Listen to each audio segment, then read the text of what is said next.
ونسلم على رسوله الكريم الأمين أما بعد فأعوذ بالله من الشيطان الرجيم بسم الله الرحمن الرحيم إن الله له ملك السماوات والأرض يحيي ويميت وما لكم من دون الله من ولي ولا نصير لقد تاب الله على النبي والمهاجرين والأنصار الذين اتبعوه في ساعة العسرة من بعد ما كاد يزيغ قلوب فريق منهم ثم تاب عليهم إنه بهم رؤوف رحيم صدق الله العظيم إن الله وملائكته يصلون على النبي يا أيها الذين آمنوا صلوا عليه وسلموا تسليما اللهم صل على سيدنا ومولانا محمد عبدك وحبيبك ونبيك ورسولك النبي الأمي الصلاة والسلام عليك يا رسول الله الصلاة والسلام عليك يا رسول الله الصلاة والسلام عليك يا سيد المرسلين محترم حاضرین، اللہ کی توفیق سے ہم سورہ توبہ کا اجتماعی مطالعہ کر رہے ہیں۔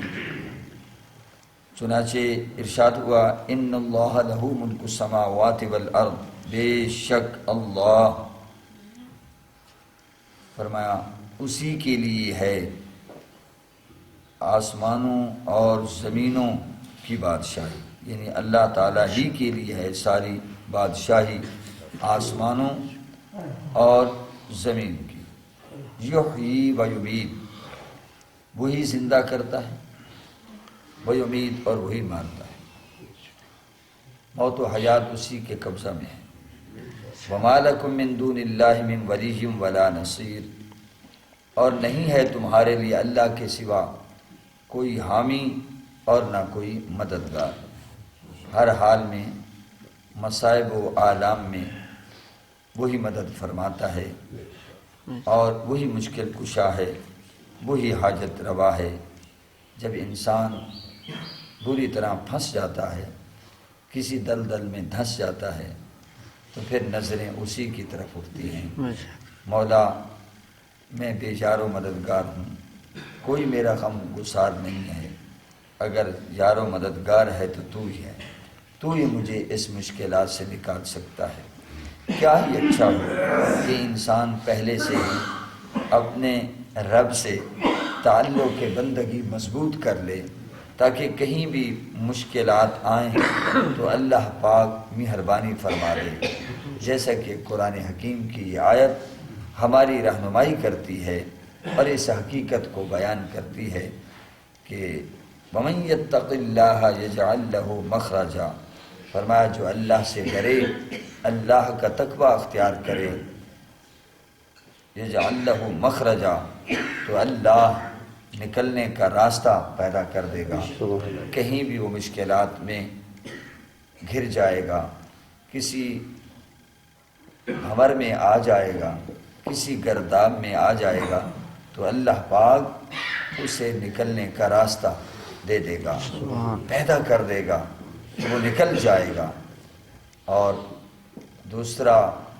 یہ بھی اس کو فائدہ ہوگا، اس پر یہ بھی انعام و کرم ہوگا کہ وَيَرْزُقُهُ مِنْ حَيْثُ لَا يَحْتَسِبُ، میں ایسے ایسے مقامات سے اس کو رزق عطا فرمائے گا کہ اس کے وہم و گمان میں بھی نہیں۔ آگے ارشاد ہوا لَقَدْ تَابَ اللَّهُ عَلَى النَّبِيِّ وَالْمُهَاجِرِينَ وَالْأَنصَارِ الَّذِينَ اتَّبَعُوهُ، یقیناً رحمت سے توجہ فرمائی، تابا یتوبو،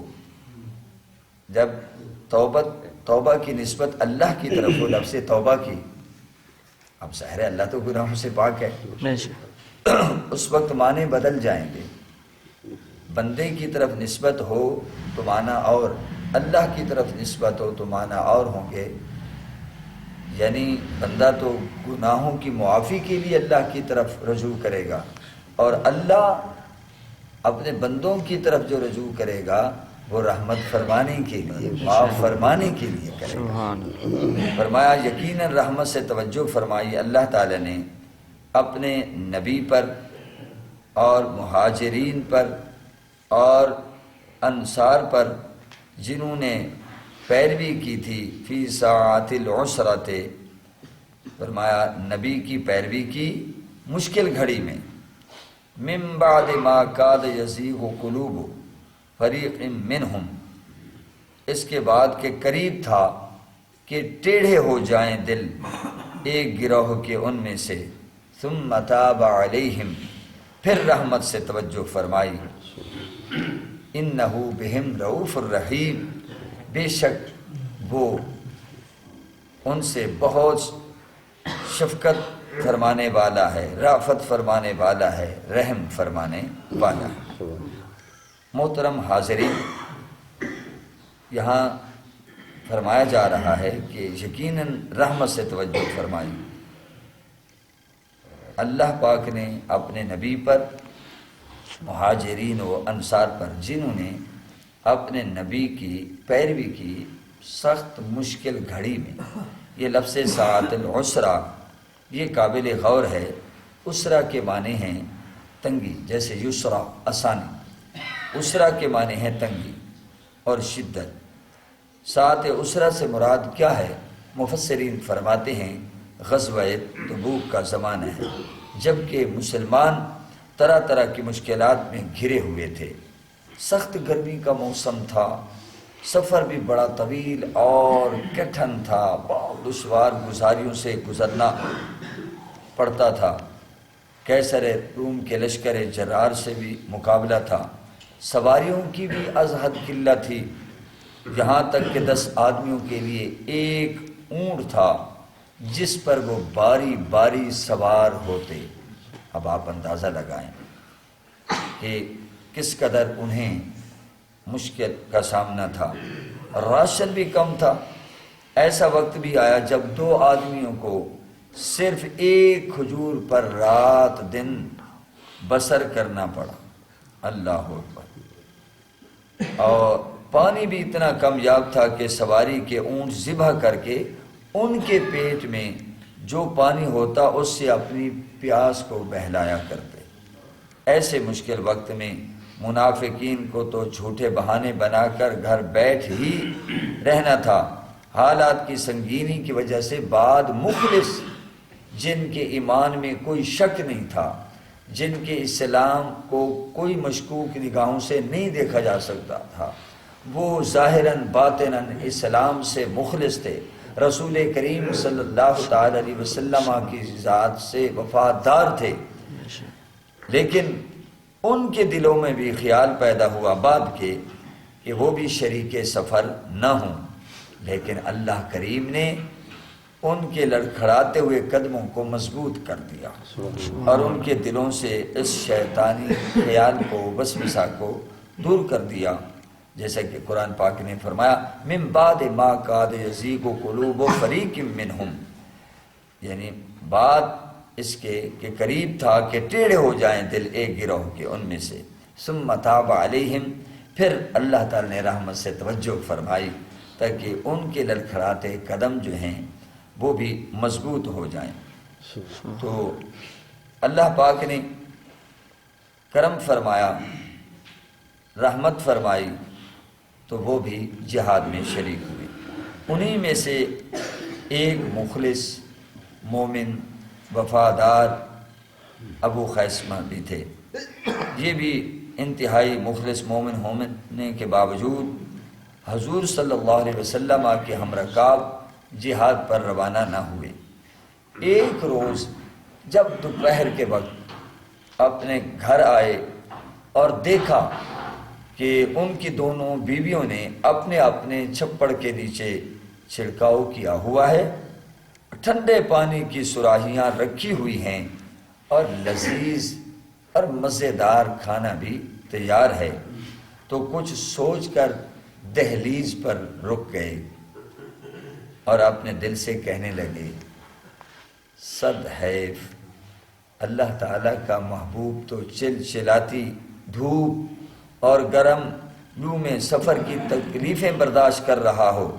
اور ابو خیثمہ کے لیے ٹھنڈی چھاؤں میں پلنگ بچھا ہوا ہو، اس کے پینے کے لیے ٹھنڈا پانی اور کھانے کے لیے لذیذ کھانا تیار ہو اور وہ خوبرو بیویاں اس کی خدمت گزاری میں مصروف ہوں، بخدا یہ انصاف نہیں۔ پھر انہوں نے اپنی بیویوں کو فرمایا کہ ابو خیثمہ جب تک اپنے حبیب محمد مصطفیٰ صلی اللہ تعالی علیہ وسلم کے ساتھ جا کر نہ ملے وہ اب ٹھنڈے سائے میں نہیں بیٹھے گا۔ چنانچہ اونٹنی پر سوار ہوئے اور تبوک کی راہ لی۔ جب وہ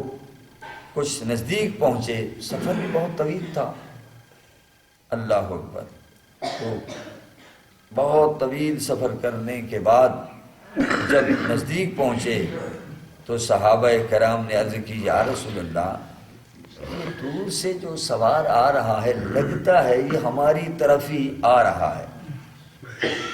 جیسے ایک کوئی دور سے دھندلی سی تصویر ہو۔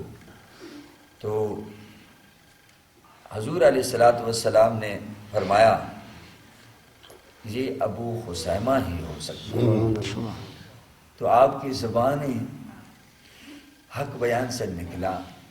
اگر ابو ذر نہیں ہے تو ابو خیثمہ نہیں ہے تو پھر ابو خیثمہ ہی ہو جا۔ سبحان اللہ۔ تو جب وہ قریب ہوئے اور صحابہ نے پہچانا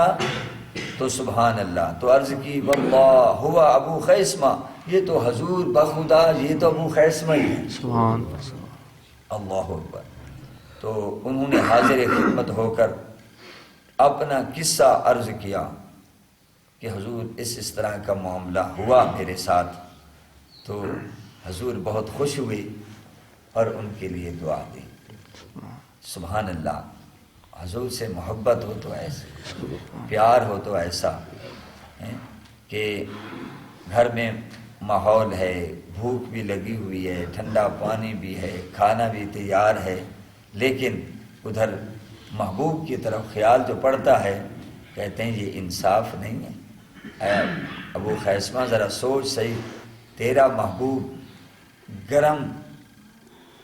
یعنی دھوپ کے اندر سفر کرے، چلچلاتی دھوپ میں سفر کرے، انہیں پینے کے لیے پانی بھی میسر نہ ہو، تو یہاں بیٹھا ہے۔ اسی کو غلامی رسول کہتے ہیں، اسی کو وفاداری کہتے ہیں۔ تو سبحان اللہ، بس سب کو چھوڑ دیا۔ اس کو کہتے ہیں، حضور نے فرمایا نا، لا یؤمن احدکم حتی اکون احب الیہ من والدہ وولدہ والناس اجمعین۔ فرمایا تم میں سے اس وقت تک کوئی مومن کامل نہیں ہو سکتا جب تک کہ میں اسے اس کے والدین، اس کے اولاد، والناس اور تمامی لوگوں، بیوی بچوں، عزیز و اقارب، تمام دوست احباب سے میں پیارا نہ ہو جاؤں۔ تم میں سے اس وقت تک کوئی درجہ کمال تک ایمان کے لحاظ سے نہیں پہنچ سکتا۔ تو صحابہ کرام رضوان اللہ تعالی علیہم اجمعین نے سبحان اللہ مشکل وقت میں، مصائب و آلام میں ایسی ایسی مثالیں کی ہیں کہ عقل دنگ رہ جاتی ہے۔ یہ ہمارے لیے ان کی جو زندگی ہے وہ مشعل راہ ہے۔ ہم بھی سوچیں کہ ہم کس قدر حضور سے محبت کرتے ہیں، حضور کے دین سے محبت کرتے ہیں۔ یاد رکھیں، یہ دین کی خدمت کرنا، یہ غریبوں کے کام آنا، حضور کی امت کی مشکلات کو کم کرنا، مصائب و آلام کو کم کرنا، یہ بھی دراصل اللہ اور رسول سے ایک محبت کی دلیل ہے کہ کوئی ہمارا بھائی مشکل میں گھرا ہوا ہے اور بہت پریشان ہے کہ وہ معذور بھی ہو گیا ہے، کما بھی نہیں سکتا، اور اس کے بیوی بچے ہیں، چھوٹے چھوٹے بچے ہیں، وہ بھی نہیں کما سکتے۔ تو اب کیا معاشرے کی ذمہ داری نہیں ہے، کیا حکومت وقت کی ذمہ داری نہیں ہے کہ ایسے لوگوں کی آگے بڑھ کر مدد کی جائے؟ سچ تو یہ ہے کہ دین صرف مسجد تک محدود نہیں ہے، دین تو ایک پوری زندگی کو احاطہ کیے ہوئے ہے۔ اللہ پاک مجھے اور آپ کو حضور کی سچی غلامی نصیب فرمائے۔ وآخر دعوانا ان الحمد للہ رب العالمین۔